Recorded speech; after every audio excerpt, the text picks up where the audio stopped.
Hey guys, welcome back to the Bucket Fintech for a round of comic chat. We're gonna get right into it with the Absolute Universe. So the Absolute Universe came off the heels of DC's All Initiative taking place after the events of Absolute Power. And yeah, if you recall, Darkseid tore a hole in the universe and found his own little Earth where he can just do whatever he wants. And yeah.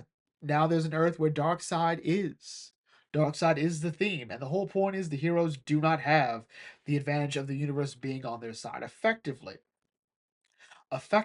the default state of the universe is life. Darkseid represents death. This time, or if you want to go with hope and despair, it's kind of it. Hope is the default. Despair is the antithesis of that. In the absolute universe, despair is the default, and hope is the anti is effectively the anti-life equation. So we sort of switch it around a bit. And what that creates is presumably an interesting idea, and only time will tell if it works out. So our first story was Absolute Batman, because of course it's Batman. Of course it is. First of all, look at this Batman. This man is too jacked. Alright, I thought that might have just been the suit, but no. No. No. Also, his head's so small, it's kind of adorable. But anyway, this Bruce Wayne, it is Bruce, um, has a very different story and a very different approach to being Batman. He is not the son of a wealthy family.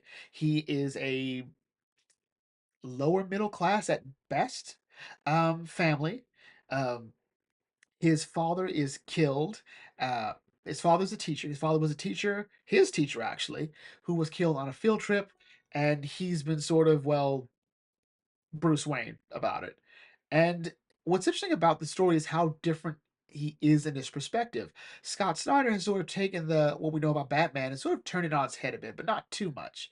The idea being that all of his friends that he grew up with, that he would grow up with, are actually members of his rogues gallery. Waylon Jones, Killer Croc is here. Uh, Edward Nigma, Harvey Dent, Selena Kyle, they're all there as his friends growing up. So it's interesting to see that happen because if we go down the same road here, Bruce will be a hero as his friends all become criminals. Wow. Some friends just gotta some friends you gotta cut off. Some friends you just gotta cut off. But what's interesting about this is because he doesn't have the money or the resource, he has to find a different way to go about it. What happens is, well, he still has his genius intellect. So what happens? He becomes a civil engineer. He, builds stuff and whatnot. So he's able to sort of, some equipment can kind of go miss and go, whatnot. He builds his own stuff, his own suits and everything, and it's all sort of different. But it's also a bit more brutal because, well, this story is more brutal. Gotham City doesn't have clowns yet, but it does have the party animals. This is a group of clearly Black Mask inspired thugs who go around just killing people. All right, doesn't matter, good, bad.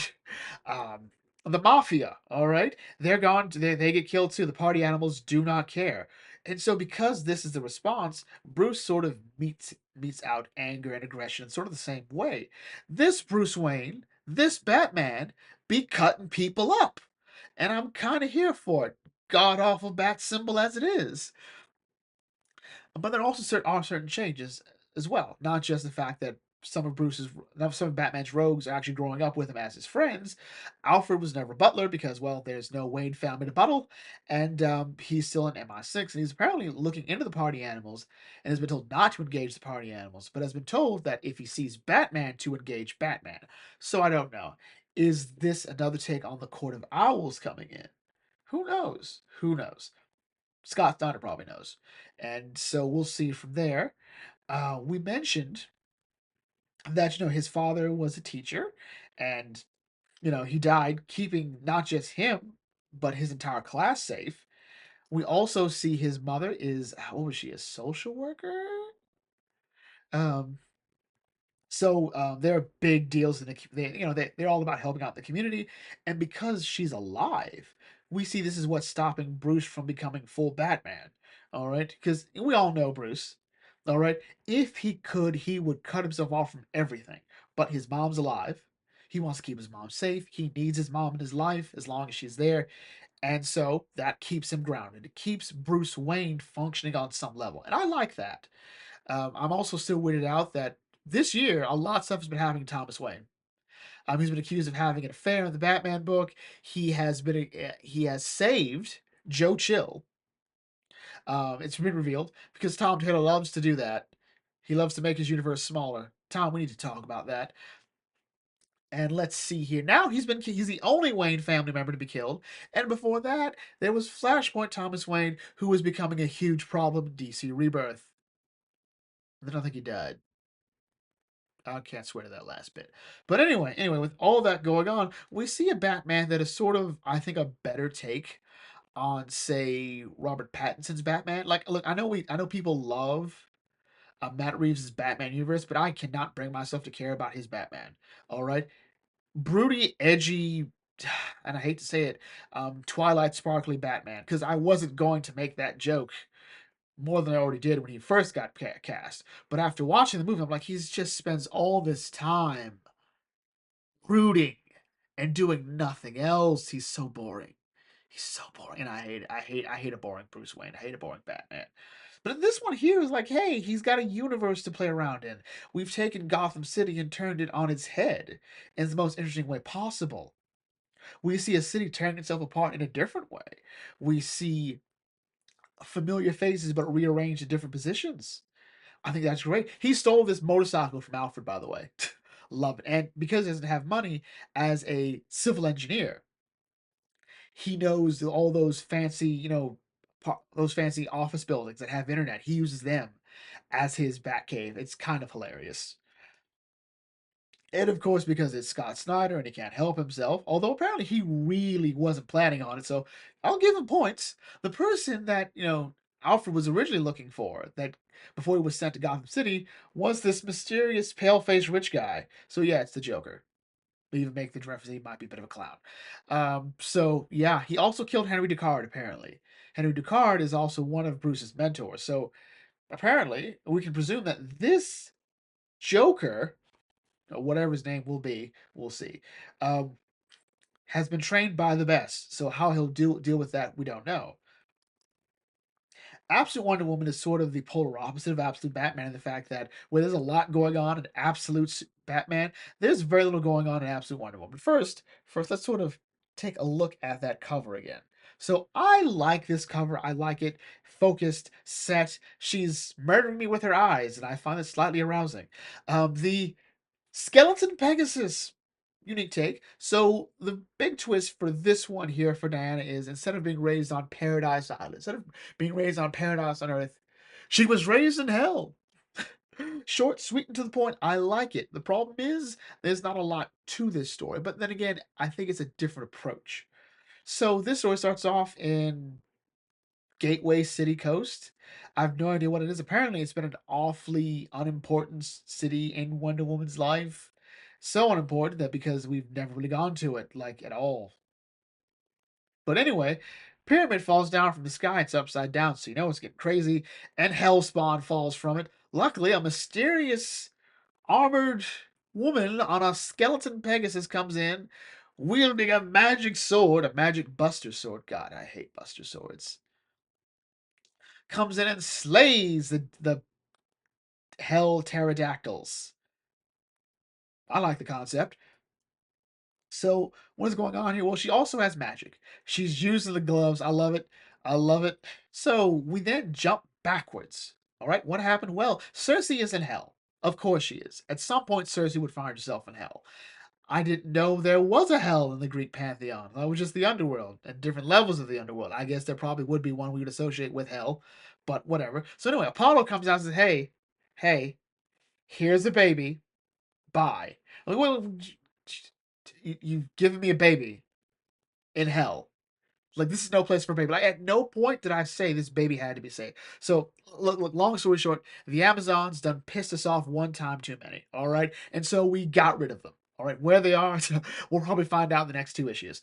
But right now, don't worry about it. Also, the word Amazon, don't say the word Amazon. As a matter of fact, you can't say the word Amazon. We've removed the word from you. All right, think Kingdom Hearts 2. All right. But anyway, here's the baby. Do with it what you will. Cersei's in no mood. She's already in hell. She's not here to babysit. So she leaves the baby like, you know what? We'll leave the baby here. Oh, look, a snake coming in. And what? Oh, sweet Perseus. All right. So this is sort of the story here. And what happens here is actually, I think, the real heart of this story is Cersei and Diana.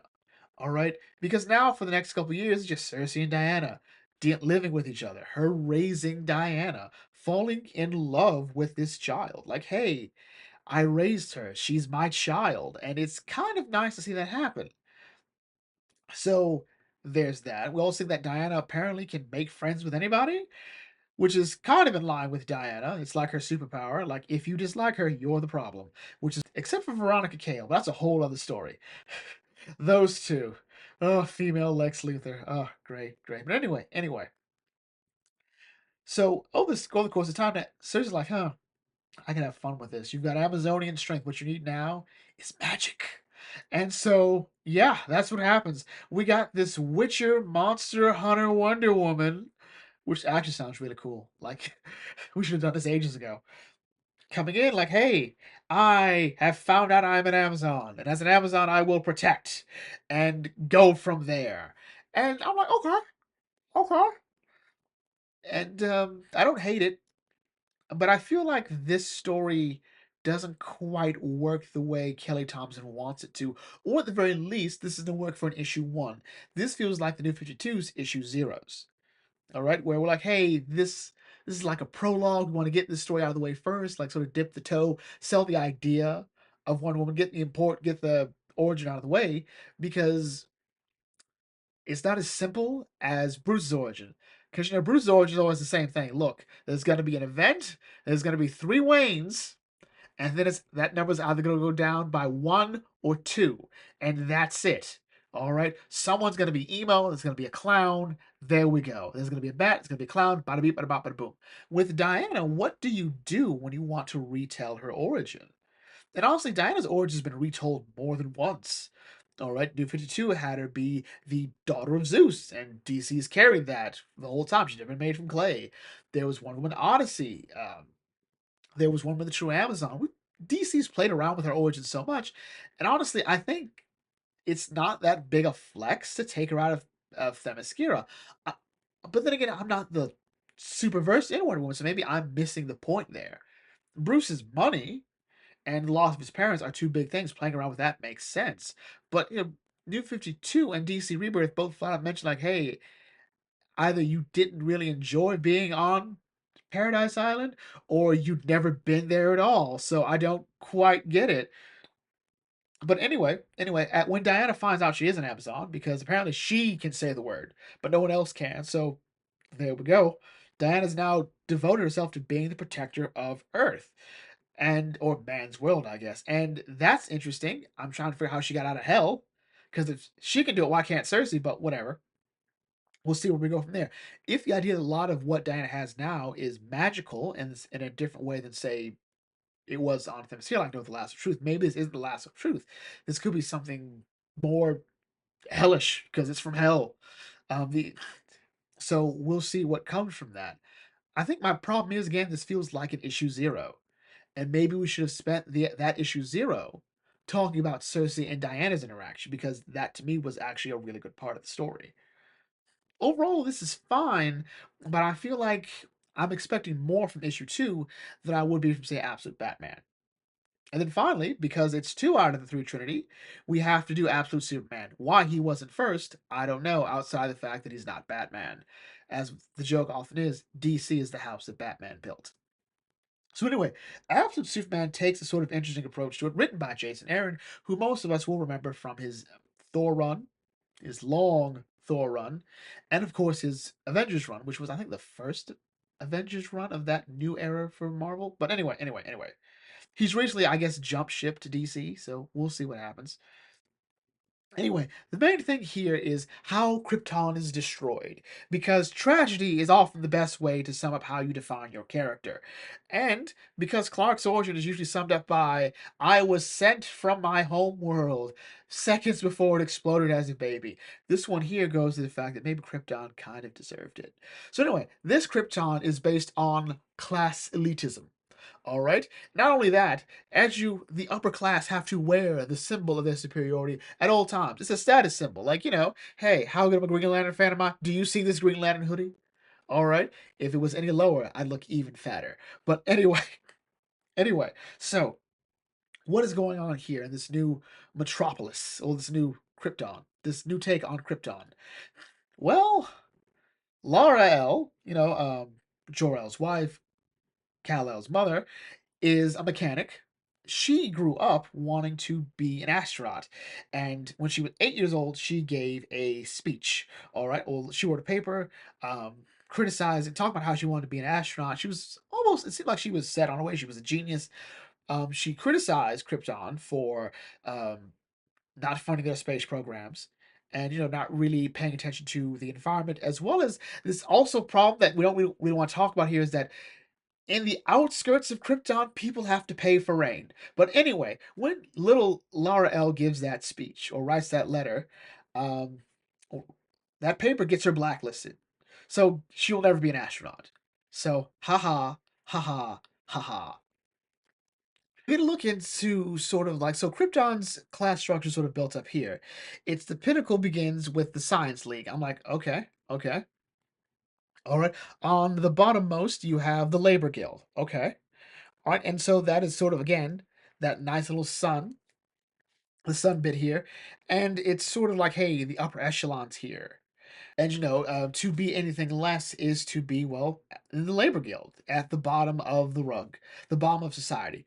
But people like the elves wore it with pride. They call themselves children of the sun, those who made the way with their own hands. All right, the people of steel. I'm like, okay, self-made people. All right. Um, it's an interesting take to it. All right, so the Superman crest is often, I guess you could say, the crest of the people, which I think is fine. It's fine. It's not perfect, but it is what I don't hate it. Jor-El himself has his own little story where, like, he was well on his way to being moved up into the higher rungs of society. I'm like, okay, weird. Whether you could just do that, but whatever. So when he was working in a mine, there was a disaster, and he called them out at his graduation ceremony. And lo and behold, calling out the recklessness of the of the miners, of their explorations, of their lack of desire to over their stupidity. Sum it up. That didn't work out so well, so he lost it too, and he's also stuck in the same place as his wife. So okay, that's fun. So yeah, Krypton is doomed, and yeah, they kind of deserve it. So what happens now? Well, we then skip ahead to a couple number of years on Earth, and Kal-El, as he's called, is being guided by someone, I guess, in his suit on his S. I'm guessing. I don't think they ever tell us where. He's helping out people in South America who are being paid, crap wages to go into dangerous mines to dig up diamonds. Kal-El goes in, deals with the worst of it, like the sulfur, and lets the workers get a nice hefty fee. Well, hefty fee for none of the danger. Actually, because there's no danger presented, that fee is actually kind of fair now. But is what it is. No one knows about him, but he's just sort of this weird, quiet guy that walks around a bit. Even the people in the village don't quite know who or what he is. He doesn't even speak to them. So what happens next? Well, apparently he's been doing this all over the world, at least, and now he's been apprehended, or at least attacked by the military. This well, Lazarus is what this group is called. And oddly enough, Lois Lane is in Lazarus, and she names this figure Superman because, of course, Lois gets to do it. Again, certain things will always be the same, and you love it for it. So this is an interesting take on it for the most part. But I think the really interesting part here is it's not the Brainiac seems to be a player here. That's somewhat interesting. But I think the real interesting part is the fact that Clark, or Kal-El, was six. Well, he has to at least be 6 or 7 in this picture here, on Krypton. So he was already raised by his parents. He already has a foundation to go off of. So there's no real reason to send him with the Kents, but that means that he was sent to Earth from Krypton. Relatively simple. That means he knows his parents are dead. He knows his parents are gone. Crypto! Is that Crypto? Jason Aaron, if you killed off Crypto, we will throw hands. No, we won't. You and I don't know each other. I can't throw anything. Except maybe a witty comment. Overall, though, I do sort of like this approach to it.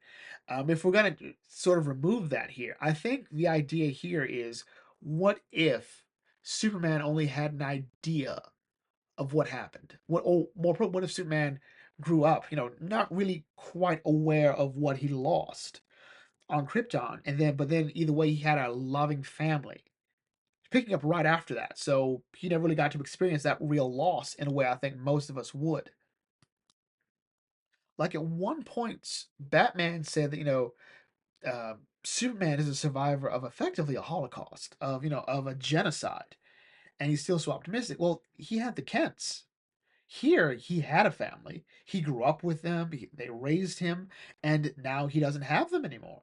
That's an interesting take. He's going to feel totally alone and isolated on a planet he doesn't know, um, repeating the same mistakes that he saw growing up. So that's an interesting take too.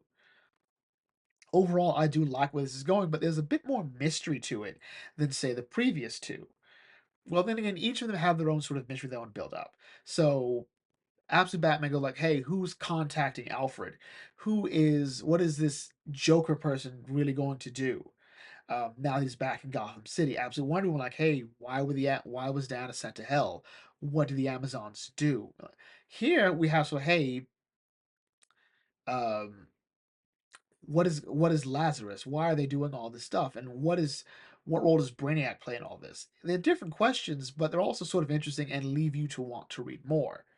Overall, though, out of the Absolute Universe so far, I would say it's on a much better start than, say, the Earth One initiative, because that one had no direction whatsoever and was poorly coordinated. That's right, DC. As someone who enjoyed at least half of Earth One, I'm calling you out on this. All right. This one here seems planned out, it's built up, they sort of understand their parameters. It feels like maybe to some extent the writers are all talking to each other, so maybe we could get a absolute Justice League or something close to that, I guess. But overall, we are sort of seeing, I think, heroes who really are sort of on the back foot here. Like, the deck is stacked against them. Bruce doesn't have his money. Diana doesn't have years of Amazonian training to back up to come off of. Superman does not have the Fortress of Solitude, or the loving Kents, like to teach him sort of the best of humanity. So this is I like it, but I'm cautiously optimistic here because I've been hurt before. Still looking at you, Earth One universe. Still, like, this is really just a middle finger to the Earth One universe. Some people have compared it to New 52, but I think it's too early to say that with the first one. Granted, I haven't looked ahead like all those other people have, so who knows? Who knows? But overall, I'm looking forward to seeing where this comes off. I'm looking forward to seeing issue 2 of Wonder Woman, issue 2 of Superman, issue 2 of Batman's already out, and we'll probably go more in depth with each of those individually as that comes along. And of course, we have Absolute Flash, Green Lantern, Martian Manhunter coming soon, so who knows? Who knows? Anyway, with that in mind, just to close you. If you're new to the Thing, feel free to like, comment, share, subscribe, smash the thumbs up button. Hey, what's your favorite Absolute story? If you're reading them, leave your thoughts in the comment section. I'll catch you all later. This is Bucket Think signing off. Thanks for watching as always. May your fandom serve you well.